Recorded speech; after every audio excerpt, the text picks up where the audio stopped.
Hello, everyone, and welcome to another episode of Autism Stories. I'm your host, Doug Bletcher, the founder of Autism Personal Coach. Autistic people are the true experts of the autistic experience, and Autism Stories is where we interview autistic people to learn from their stories, experiences, and get their insights. If you would like to be notified about each week's episode of Autism Stories, we suggest you subscribe on your favorite podcast listening platform. We would also appreciate it if you could give us a positive rating and review, as it will help others to learn about autism stories.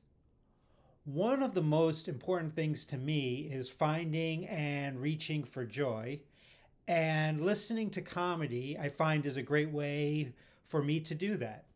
That's why I'm excited to have Ryan Reyes join me to discuss being a stand up comedian, voice acting, and neurodivergence in BIPOC communities. We hope you enjoy today's conversation. Ryan, thanks so much for joining me today. Yeah, thank you for having me. I was very excited to get your message. Absolutely. And I'd like to start off by learning, where does your story in the autistic community begin? Well, there's a few different points in my childhood.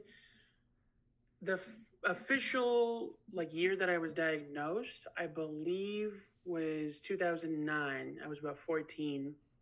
But the story leading up to that, I had issues in elementary school, and they believed that there was something that was affecting me, but they didn't have the resources to discern for themselves. They recommended specialists, but at the time, I don't think that we had insurance that covered psychiatric treatment.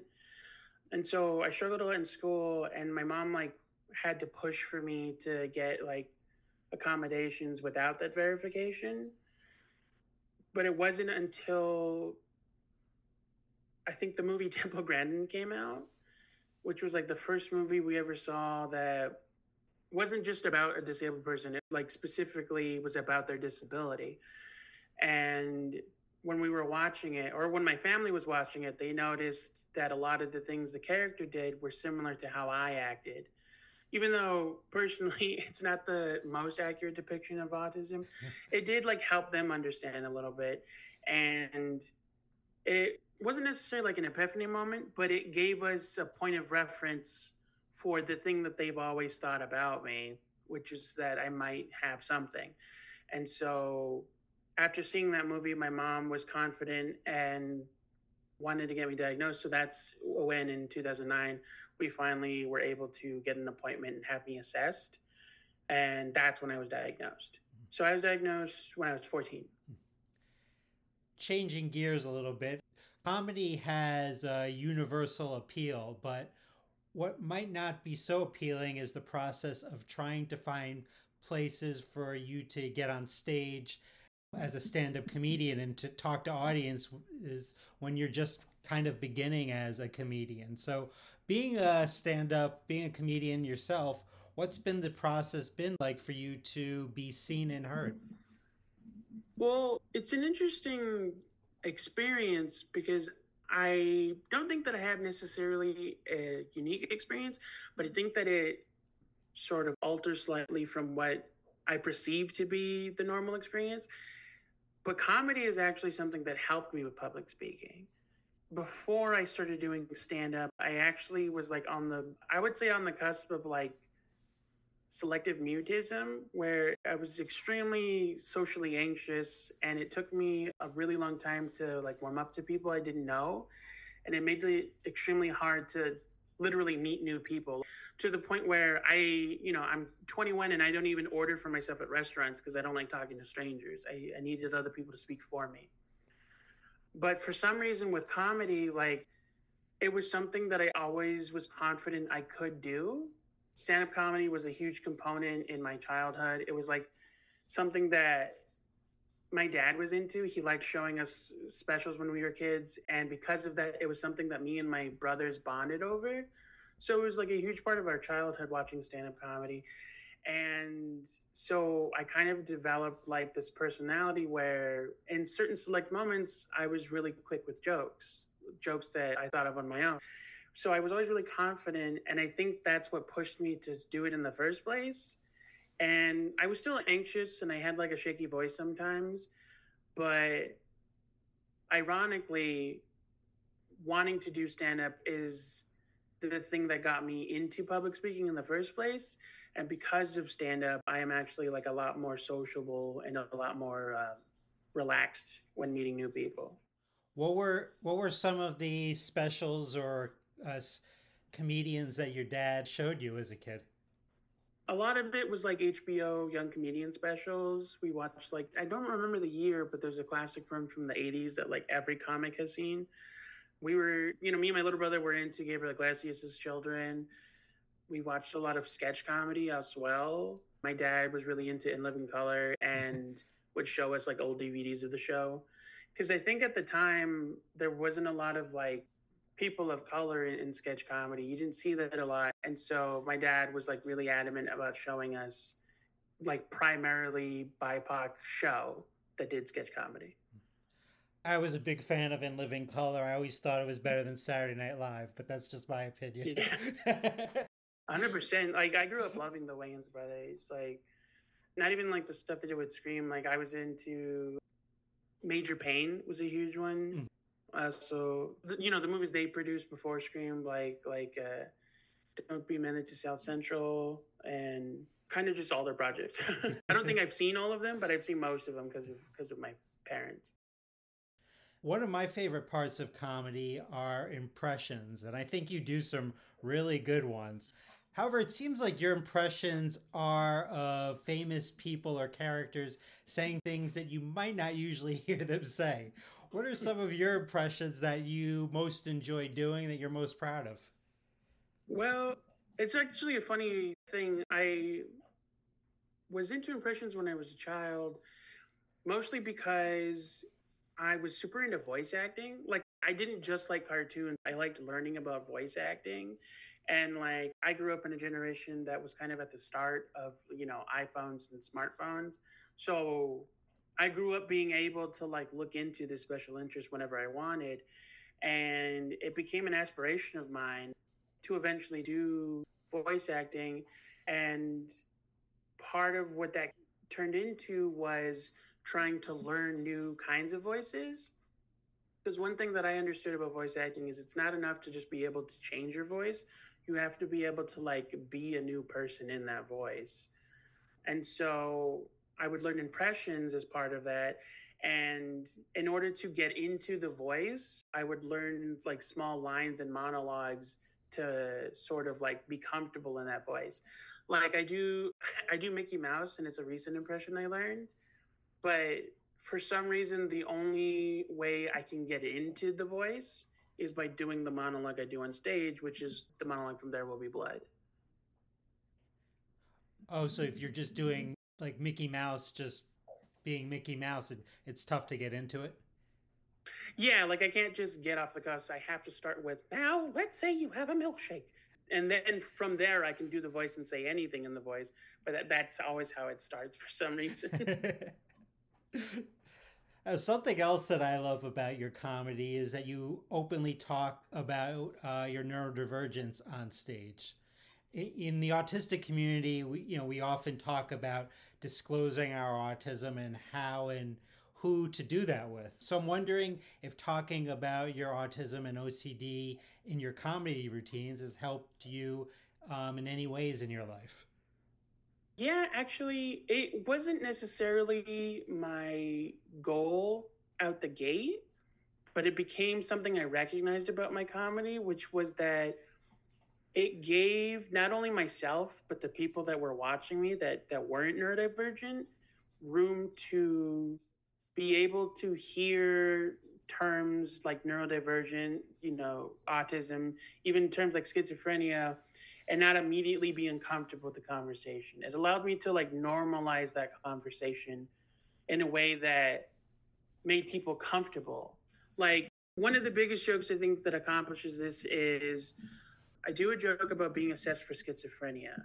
And I'm also adamant that I currently do not have the diagnosis of schizophrenia, but I was assessed for it when I was a child. And the reason that I like the joke that I do is because it's not actually a joke about schizophrenia. It's a joke about me not understanding proper grammar, but I'm using schizophrenia as a vehicle to tell the joke, and that allows the audience to hear the word schizophrenia and still be comfortable enough to laugh at a joke and be comfortable. Like now they're not so worried every time they hear someone mention schizophrenia. You also use your voice in another way, as you are the co host of the Un Poquito podcast, in which you explore what it means to be Latino. How do you look at the intersection of your Latino and autistic identities? Well, they definitely have had an impact on each other. I think in general, neurodivergency is a very recent conversation, but very much more so in BIPOC communities, in the Latino community, because there's a long-standing history of misdiagnosis and inadequate or unfair treatment for people of color when it comes to being diagnosed with neurodivergent disorders like autism, ADHD, OCD, and schizophrenia. Often they'll be attributed to something else and like straight up ignored. And that's something that even sometimes is still a problem in some areas. And so that definitely has been an aspect of my childhood. That was something that affected my journey with being diagnosed in some ways. So yeah, that's been a fun thing because not only have I now been given a platform to explore that for myself, but I have been sort of like an open window for other people going through the same thing. Like, that's been a huge part of my contribution to a lot of the conversations, not only with this podcast, but with our old podcast. Another podcast that I've been on is that I'm now sort of like one of the representatives of this like conjoined community, which is really cool. I think it's been mostly positive. It's still frustrating for the reasons that it's frustrating for a lot of people going through this. I still run into like family members that don't fully understand neurodivergency. So they're hesitant to like talk about it or hear about it.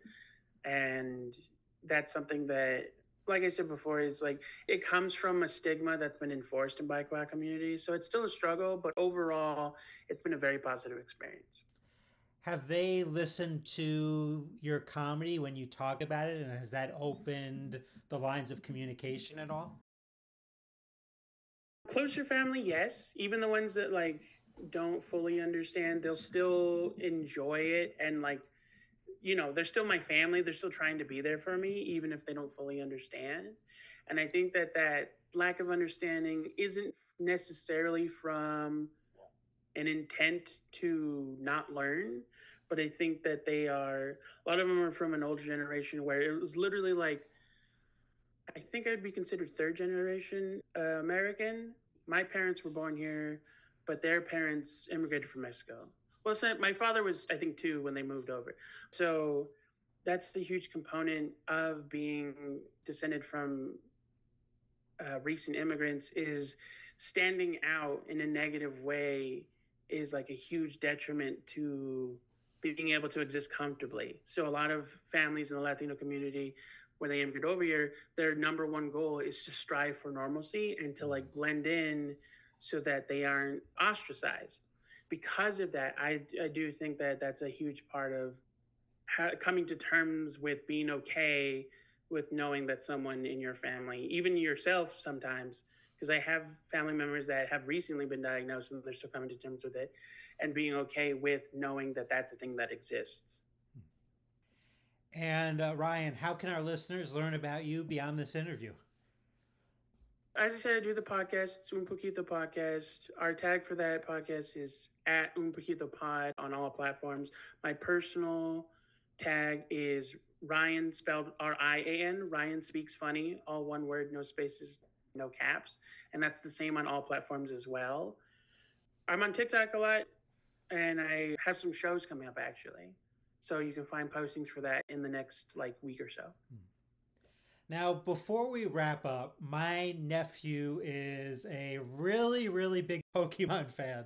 So the thing that he would definitely love most about you is that you take balloons and make Pokemon characters out of them on social media. So I'm definitely going to have to show him some of your videos. In fact, I just shared it with his mom yesterday. So I must ask, how did you go from merging balloons and Pokemon together? Well, actually, balloon folding or balloon twisting started off as just a special interest of mine. I enjoyed watching videos of balloons twisting. And about 5 years ago, I was doing a show in Covina, and someone that showed up there happened to be a balloon twister. And the only reason that I found out was because he liked to go to that show a lot, and he always made a balloon for the headliner. And so he showed me how to do the basic like dog, and that stuck with me. And so about a year ago, almost exactly, it happened on my birthday last year. I decided to just like go for it, and I bought the balloons and I looked up like 2 hours worth of videos and I just started folding. And for the next like month and a half, I just kept learning new twisting styles and new balloons that already existed. And the longer that I did that, the more that I wanted to figure out balloons on my own, because a lot of people that I was seeing were inventing their own balloons. And so one thing that I was super into was Pokemon. And I think one of my fans actually asked if I knew how to do any Pokemon, because I'd seen like Pikachu's done before, but they were really just yellow bunnies with like the face drawn on them. And so I wanted to learn them, but I didn't like any of the videos I was watching about Pokemon because they were all overly simplified. So instead, I started taking what I already knew about balloon folding and just started trying to apply that to what I was seeing in my head was a balloon Pokemon. And I think the very first one I thought of was Bulbasaur, and that was really fun for me because it's a very simple twist, but it was one that I hadn't seen before, and so it was one of the first balloons that, not only the first Pokemon, but literally one of the first balloons I ever thought of on my own without looking it up. And once I did that, I started making videos about it and doing it in my live streams. And then someone else gave me the idea of trying to do a Who's That Pokemon gimmick, which is what I've been doing recently. And so that incentivized me to learn more. I think at this point, I do 5 different Pokemon and I'm still learning more. I do the 4 base Pokemon, the Pikachu, Charmander, Squirtle, and Bulbasaur. And then I also recently added, so I do 7 actually. I added Magikarp, Oddish, and Caterpie. But yeah, it kind of just started as a dare, I would say. Well, it sounds like you have some room to grow because isn't there like 1,000 Pokemon characters? Yeah, for sure. I'm kind of trying to start with just the original. Like I think there's originally 150, and then just seeing if I could do the rest after Okay. time.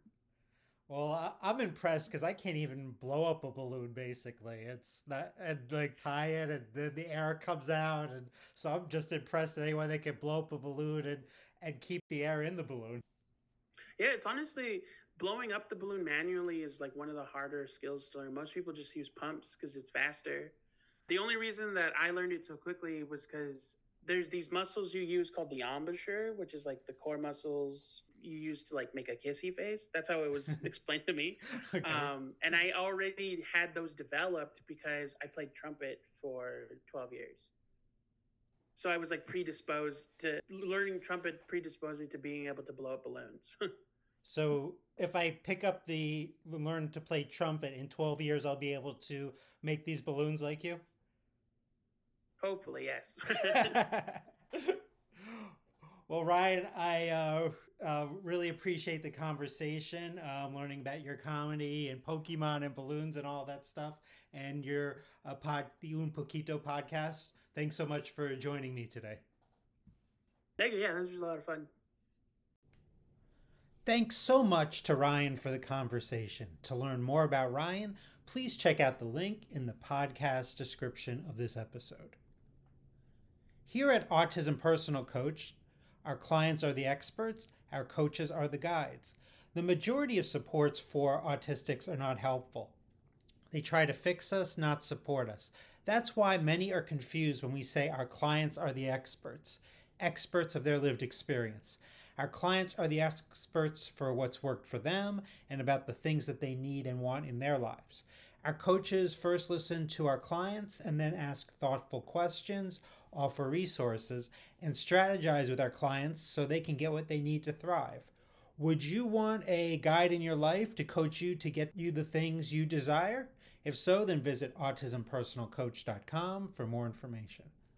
I hope you enjoyed this episode of Autism Stories, and if you did, if you could tell a friend, foe, or anyone you know about it so they could have the same enjoyable and educational experience as you when listening to Autism Stories, it would be very much appreciated.